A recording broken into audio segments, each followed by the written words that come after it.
तो हेलो दोस्तों and welcome to another video of the real super hero facts. तो इस वीडियो में हम बात करने वाले हैं कि एमसीयू के अंदर हमने कौन कौन से सेल्फलेस एक्ट्स देखे हैं जिनकी वजह से वो मूवीज देखते टाइम हम इमोशनल भी हुए और हमारे मन में उन कैरेक्टर्स के लिए इज्जत और भी बढ़ गई। तो बिना किसी देरी के वीडियो शुरू करते हैं। Number 10, Groot protects the Guardians. जैसे Guardians of the Galaxy volume 1 release हुई उसके बाद से ही हम ग्रूट के दीवाने हो गए। उसका बस आई एम ग्रूट बोलना सबका फेवरेट डायलॉग बन गया। पर हम सब उससे ज्यादा कनेक्ट तब कर पाते हैं जब रोनन से फाइट के दौरान उसकी शिप द डार्क एस्टर जमीन पर गिरने लगती है और तभी अपने सभी दोस्तों और गार्डियंस को बचाने के लिए ग्रूट अपनी बॉडी की मदद से एक डोम क्रिएट कर लेता है और अपनी जान कुर्बान कर देता है। हालांकि रॉकेट उसकी एक टहनी लेकर उसे वापस से जिंदा कर देता है, पर इस सैक्रिफाइस की वजह से हम जान पाते हैं कि वो अपने दोस्तों को कितना चाहता है और वो उनके लिए अपनी जान भी कुर्बान कर सकता है। Number 9, Yinsen saves Tony Stark. Iron Man की पहली मूवी ऐसी मूवी थी जिस मूवी ने एमसीयू को डूबने से बचा लिया था और इस मूवी के सुपरहिट होने का कारण इस मूवी के बहुत सारे मूवमेंट थे, जिनमें से एक था जब टोनी स्टार्क और येंसिन टोनी का सूट बनाकर उसे यूज करके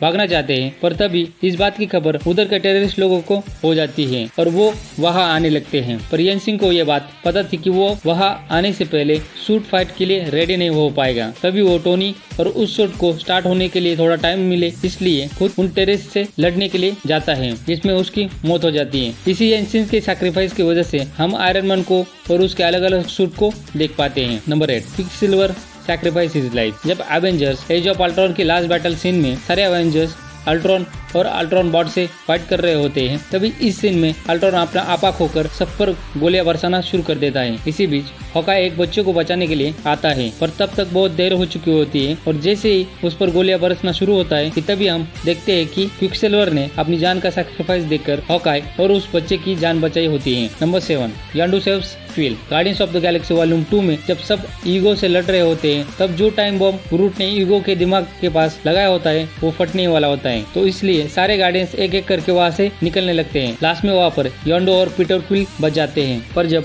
वो भी वहाँ से निकल जाते हैं तब योंडू और क्विल के पास बस एक ही स्पेस सूट होता है जो कि उनको स्पेस में जाकर मरने से बचा सकता था। तब योंडू अपनी जान की परवाह किए बिना क्विल को वो स्पेस सूट लगा देता है और अपनी जान दे देता है। Number 6, captain America the first Avenger. इस मूवी के लास्ट सीन में जब कैप्टन अमेरिका के साथ फाइट के दौरान रेड स्कल मर जाता है, उसके बाद हम देखते हैं कि प्लेन की हालत बहुत बुरी हो चुकी होती है और ना ही उसे मोड़ा जा सकता है ना ही उसे लैंड किया जा सकता है। इसका सिर्फ एक ही सोल्यूशन होता है कि उसे क्रैश कर दिया जाए और उस वक्त कैप्टन अमेरिका लोगों की जान को बचाने के लिए पेगी से किया हुआ वादा तोड़ देते हैं और अपनी जान की परवाह किए बिना उस प्लेन को क्रैश करवा देते हैं। इसी सीन की वजह से हम कैप्टन अमेरिका के साथ आगे की मूवीज में ज्यादा कनेक्ट कर पाते हैं। Number 5, iron man saves New York city. जब पहले एवेंजर्स मूवी में सारे एवेंजर्स चित्तूरे आर्मी से लड़ रहे होते हैं, उसी बीच जब एक न्यूक मिसाइल न्यूयॉर्क सिटी पर छोड़ी जाती है, ये सोचकर कि सारी चित्तूरे आर्मी मर जाएगी, पर उस मिसाइल का असर न्यूयॉर्क पर भी उतना ही होता जितना चित्तूरे आर्मी पर, या फिर कहे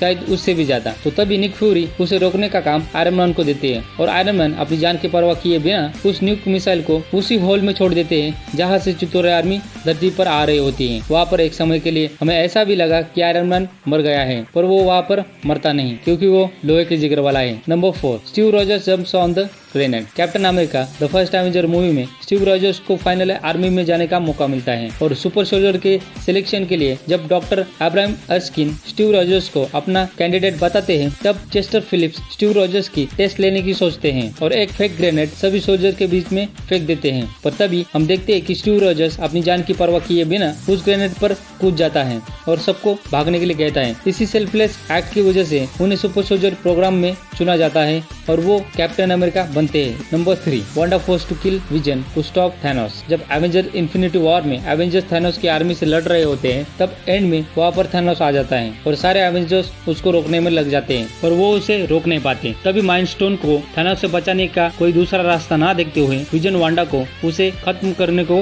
बोलता है, पर वांडा चाहती थी कि अगर उसने माइंड स्टोन को खत्म कर दिया तो वहाँ पर विजन भी मर जाएगा, पर कोई ऑप्शन ना देखते हुए वांडा माइंड स्टोन को खत्म कर देती है और विजन को सैक्रिफाइस कर देती है। यहाँ पर हम दो लोगों का सैक्रिफाइस देखते हैं, एक विजन जो दुनिया को बचाने के लिए अपना सैक्रिफाइस देता है और दूसरी वांडा जो दुनिया को बचाने के लिए उसके प्यार को कुर्बान कर देते हैं। Number 2, black window saves the universe. जब एवेंजर्स इन्फिनिटी वॉर में सारे यूनिवर्स की आधी पॉपुलेशन धूल बन गई, तब एवेंजर्स एंड गेम में हम सारे एवेंजर्स को निराश और दुखी देखते हैं कि वो उन लोगों को बचा नहीं पाए। पर यहाँ पर शायद ब्लैक विडो सबसे ज्यादा दुखी और निराश थी। इसके बाद जब सारे एवेंजर्स पास में जाकर हर एक इन्फिनिटी स्टोन्स को जमा कर रहे होते हैं, तब हॉकाई और ब्लैक विडो वॉरमीर पर जाते हैं, जहाँ पर उन्हें पता चलता है कि किसी अपने की बलि दिए बिना वो वहाँ से स्टोन को नहीं ले जा सकते। और फिर क्या था, लोगों को और अपने एवेंजर्स दोस्तों को बचाने के लिए ब्लैक विडो अपनी जान दे देती है। यहाँ पर आप बोलोगे कि हॉकाई भी तो अपनी जान देने के लिए तैयार था, पर ब्लैक विडो यहाँ पर सबको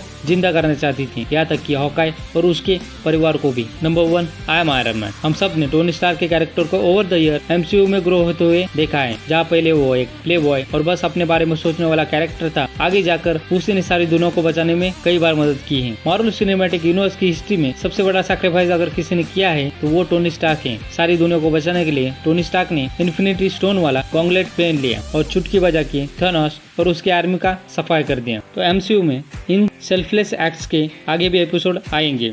अगर आपके पास भी एमसीयू के अंदर के इन सेल्फलेस एक्ट्स के इंसिडेंट है तो मुझे नीचे कमेंट सेक्शन में शेयर करना। आई होप सो कि आपको ये वीडियो पसंद आई होगी। अगर हाँ तो वीडियो को लाइक जरूर करना, और अगर चैनल पर नए हो तो चैनल को सब्सक्राइब करके आप भी एक सेल्फलेस एक्ट कर ही लो। हम मिलते हैं अगली वीडियो में। Till then bye.